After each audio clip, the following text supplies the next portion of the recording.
Welcome back to GDT Tech Reviews.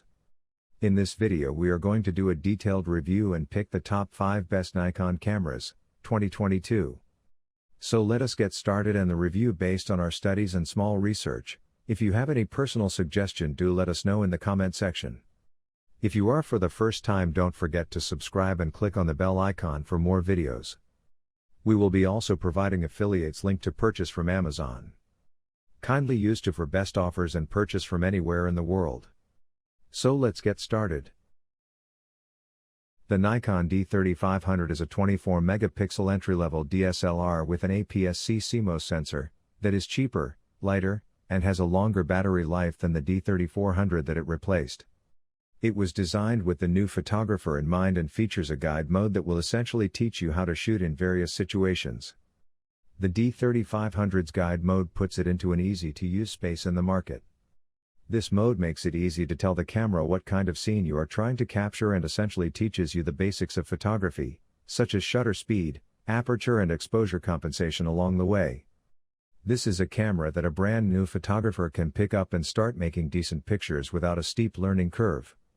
Face detection AF only works in live view mode, where the rear screen is used to frame up your photo, instead of the viewfinder, and although it reacts quickly in sunny conditions, indoors it got laggy, seemed to have trouble keeping up.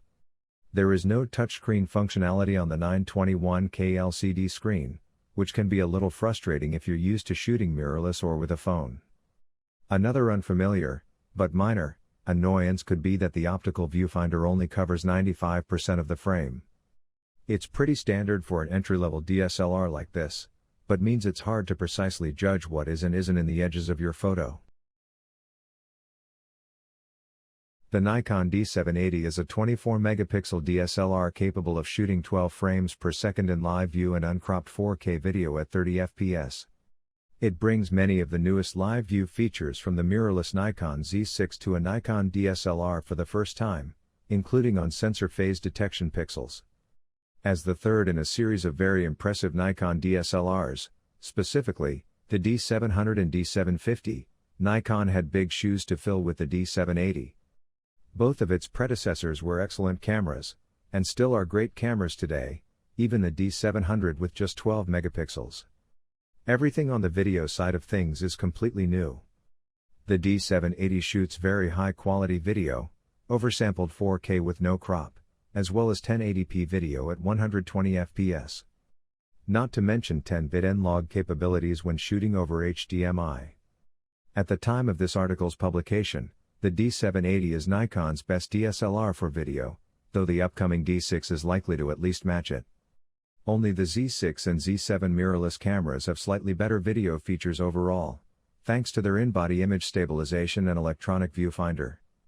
Beyond the video side of things, you may notice a couple other intriguing specifications in the list above. One of the more notable ones is the shutter speed range, which maxes out at a whopping 900 seconds, 15 minutes.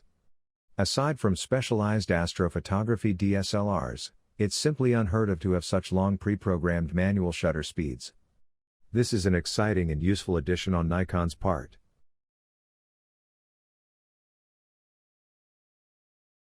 The Nikon Z9 is a 45.7MP full-frame Pro Sports mirrorless camera, a high-speed, 8K shooting statement of intent from one of the industry's biggest players.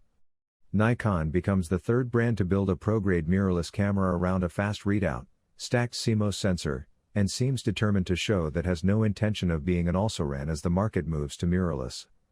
The Z9 is the first camera in this class to abandon the mechanical shutter entirely and, particularly in terms of video, it's by far Nikon's most ambitious camera yet.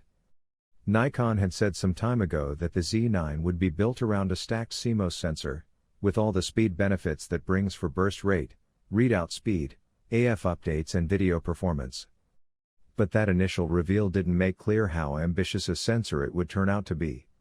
The sensor delivers the fastest readout rate of any full-frame camera we can think of, resulting in a flash sync of 1/200th of a second, as fast as many mechanical shutters can manage. But, just as excitingly, it has precisely the same pixel count as the sensor used in the Z7 cameras, along with the same base ISO of 64. This makes it likely that the design of the photodiodes themselves is very similar, but with more sophisticated readout circuitry. Our early impressions indicate that dynamic range is just under a stop behind the Z7 II.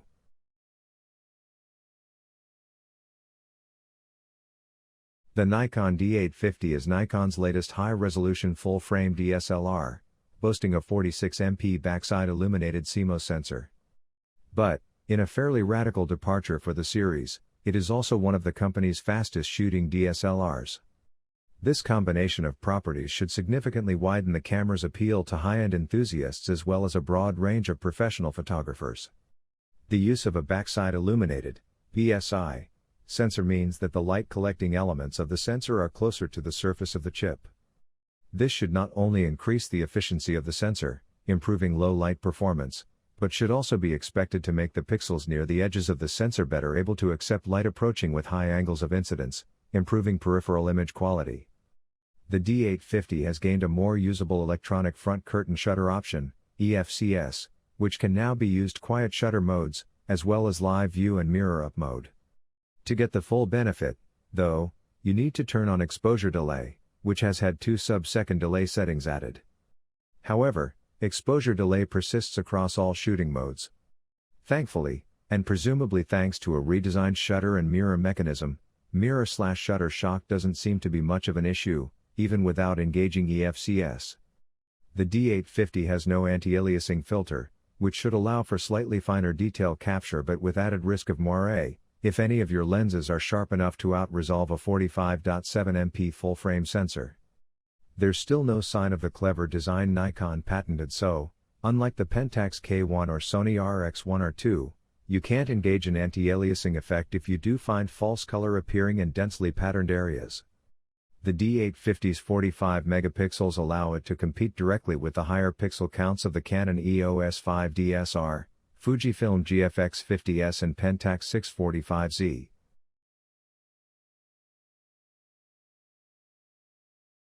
The Nikon Z6 II is an updated version of the company's 24MP multimedia full-frame mirrorless camera.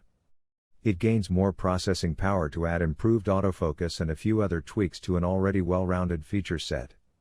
Nikon says the autofocus performance has been incrementally improved over the original Z6, but the most notable feature change is the addition of face and eye detection, both human and animal, to the wide area AF mode.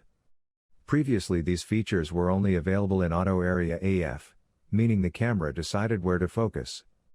By adding them to wide area, you are able to narrow down the region in which that camera hunts for faces, giving you a way of pre-selecting the face you wish to focus on. The Z6 II's maximum burst speed tops out at an impressive 14 frames per second, but only if you use a single AF point and you're willing to shoot JPEGs or take the slight dynamic range hit of shooting 12-bit RAWs. If you want the camera to choose an AF point or track a subject, it shoots at a still very respectable 12 frames per second. The Z6 II builds on the Z6's already pretty strong video feature set, with the promise of UHD 4K 60p support in a free firmware update due in February 2021. This higher rate footage will come from an APS-C crop of the sensor, and will only be available for internal capture. In addition, the camera's video output options have been expanded, with the Mark II able to output 10-bit HLG HDR footage, in addition to N-Log, to an external recorder. An optional paid upgrade enables a 12-bit line-skipped 4K RAW stream can be sent to an external recorder to be encoded as ProRes RAW or, after a February 2021 firmware update, as Blackmagic RAW. Line skipping means less detail, more noise at higher ISOs and greater risk of moire.